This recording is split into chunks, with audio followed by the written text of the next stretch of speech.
අලුත් දවසක් උදා වුණා. අපේ පුංචි බාබුගේ අම්මටයි තාත්තටයි එහා ගමට යන්න සිද්ධ වුණා පොඩි වැඩ වගේකට. මයේ පුතා තාත්තටයි මටයි අද යන්න වෙනවා එහා ගමට ලොකු වැඩකට. මම පුතාට 3 වේලම උයලා තියෙන්නේ. අර ඊයේ හදපු කැවුම් මුට්ටියට එහෙම අත තියනවා නෙමෙයි හොඳේ පුතේ. හරි අම්මා. ආමල පරස්සමින් ගිහින් එන්නකෝ. පුතේ දඟ වැඩ කරලා අහුවෙන්න එපා. අපි එන්ට හවස් වෙනවා. අම්මා හදපු කෑම ටික කාලා පරිස්සමට ඉන්න හොඳේ. එහෙම කියපු අම්මයි තාත්තයි එහා ගමට යන්න පිටත් වුණා. අම්මා 3 වේලටම කෑම තිබ්බා කීවනේ. දැන් නම් හොඳටම බඩේ.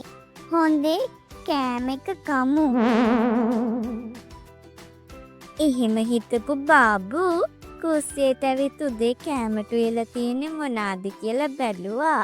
ඒක දැකපු බාබුගේ කටට කෙල්ලක් තිනුවා. සර්ස පාටයි කිරි හොදි පානුයි සම්ලයි. උදේ කෑම ටික අරගෙන බාබු නිදහසේ කෑම මේසෙට ගිහින් කෑම ටික කෑවා. හරි රසට හදලා අම්මා. දවල්ට මොනවද දන්නේ හැදුවේ. දවල්ට මොනවද හදලා තියෙන්නේ කියලා බලනකම් බාබුට ඉවසිල්ලක් තිබුණේ නෑ. කියන්නේ සුළඟි ඔබ කොයි සිටද එන්නේ. සැරින් සැරේ හිමින් ඇවිත් හයියෙන් යන්නේ. කියන්නේ සුළඟි ඔබ කොයි සිටද එන්නේ. සැරෙන් සැරේ හිමින් ඇවිත් හයියෙන් යන්නේ. අයියෝ දවල් වෙන්නෙත් නෑනේ ඉක්මනට.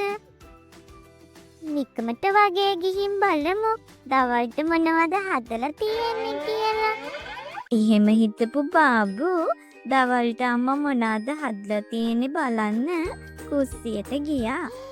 දවල් කෑම එක දැකපු බාබුට පෙරේතකම දෙගුණ තෙගුණ වුණා. අයියෝ කොන්න ආසම කෑම අම්මා හදලා. එලත් උනනවා. දවල්ට කෑවොත් කෑවොත් බඩටන යන්නේ. පෙරේතකම ඉවසන්න බැරි බාබු දවල් කෑම එක උදේම කාලා ඉවර කරා. හැබැයි මේ පෙරේතකම එතනින් නැවතුනේ නෑ. බාබු රෑට මොනවද හදලා තියෙන්නේ බලලා ඒ ටිකත් රස කර කර කෑවා. අද නම් අම්මා මෝඩ රස කෑම ටිකක් නේ උයලා තියෙන්නේ. මගේ බඩ නම් දැන් හොඳටම පිරිලා. අම්මලා එනකන් නිදා ගන්න ඕනේ.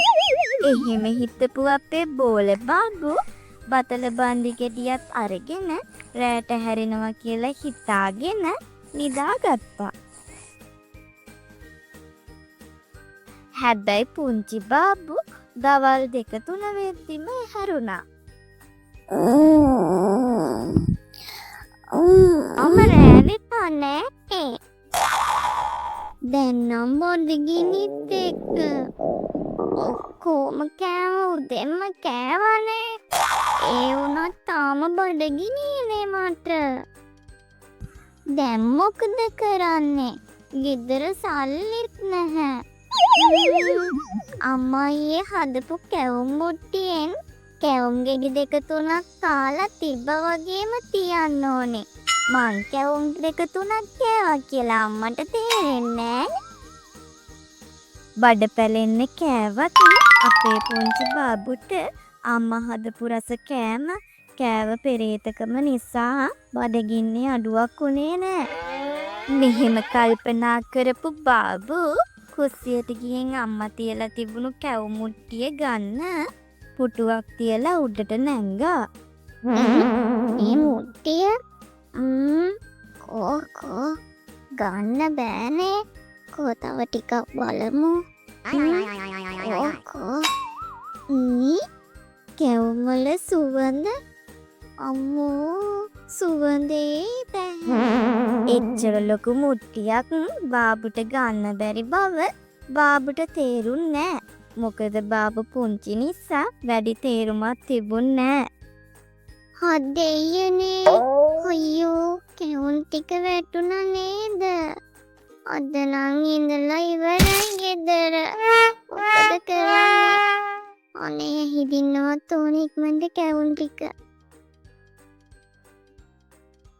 අනේ ඉතින් මේ පුංචි බාබු බිම වැටිලා තියෙන කැවුම් ටික ඇහිදින්න හදද්දී එතන තිබුණු පැණි මුට්ටියට කකුලක් ඇතිලා ඒකත් කැඩුනා. දැන් ඉතින් බිම වැටිලා කැවුම් වලත් පැණි හැමතැනම ගෑවිලා. අයියෝ මොකද කරන්නේ? මේ පැණි නැති ටිකවත් හිදින්න ඕනේ. අයියෝ අනේ පැණි ගෑවුන් නැති කැවුම් ටික හරි ඇහිදින්න ඕනි කියලා හිතපු බාබු අනේ අර පැණි ගෑවිලා තිබුණු කැවුම් ගොඩ උඩට ලෙස්සලා වැටුණා. අයියෝ මගේ ඇඟ හැමතැනම කැවුම් ඇවිලිලානේ. අනේ මන්ද මොකද කරන්නේ? අනේ ගැලවෙන්නකෝ. අනේ කැවුම් ගෙඩිය. අනේ ගැලවෙන්නකෝ අනේ. අනේ ඉතින් මේ බාබු පුතා කැවුම් ගලය ගන්න කොච්චර හැදුවත් පැණි වලට අලවුණු කැවුම් බාබුට ගලව ගන්න නම් ලැබුණේ නෑ. මේ අතරතුරේ ගමහාමිනේ ගමරාලයි ගෙදර එන්න පිටත් වුණා. මහත්තයා ඉක්මනින් අපි යමු. පුතා තනියම මොනවා කරනවද දන්නේ නෑ. ඔව් හාමිනේ මොනවා නැතත් දඟ වැඩක් නම් කරලා ඇති මෙල හැටට. මෙහෙම කතා වෙවි ගමරාලයි ගමහාමිනේ ගෙදර ආවා.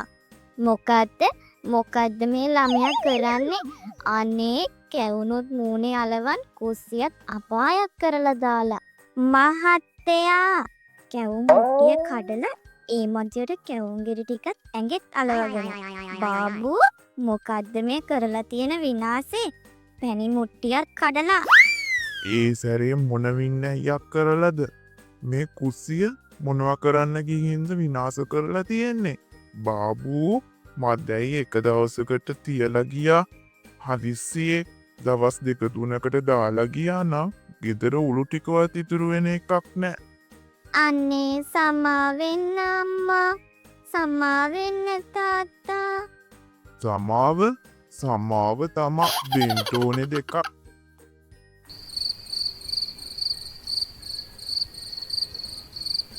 අම්මයි තාත්තයි බාබුටත් එක්කම තමයි රෑට කෑම අරන් ඇවිත් තියෙන්නේ.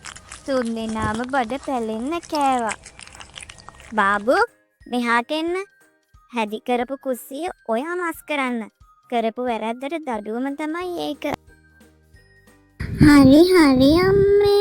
ඕක සැරෙන් කියන්න ඕන නෑනේ අම්මේ. ආයෙ මං ඔහොම කරන්නේ නෑ. එදා ඉඳන් බාබු 3 වේලක කෑම එක වේලකින් කාලා ඉවර කරේ නෑ. පුළුවන් හැම වෙලාවෙම අම්මටත් උදව් කරගෙන හොඳ ළමයෙක් වගේ හිටියා.